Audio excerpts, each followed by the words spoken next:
મારું નામ છે ગિરિરાજ ચુડાસમા. એ મારા સાઢુભાઈ થાય નાના, અને અમે બધા જમવા ગયા હતા. મેં કીધું ગાડી પાર્કિંગ હું કરીને આવું છું, તમે ત્યાં સામે ઊભા રહ્યો. અમે ગાડી પાર્કિંગ કરીને આમ આવતા હતા ત્યારે બધું વધારે પડતું અંધારું હતું અને ગટરનું ઢાંકણું ખુલ્લું હતું.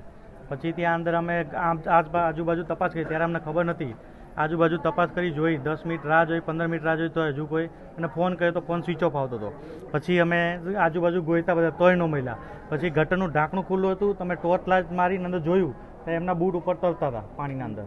એટલે પછી અમે સીધો 108માં ફોન કર્યો અને ફાયર બ્રિગેડને બોલાવી હતી. ઘટના કેટલા વાગે બની? બસ એ 7:30 થી 8:30ની વચ્ચે. આજુબાજુ કોણ આવ્યો હતો આજુબાજુથી? અને એવું પણ નથી મળ્યું જે સ્થાનિક કાઉન્સિલર હતા તે પણ પહોંચ્યા હતા? એ મને બહુ ખ્યાલ નથી, કારણ કે હું અમદાવાદ રહું છું. લાઇટો નથી, અંધારું હતું ત્યાં.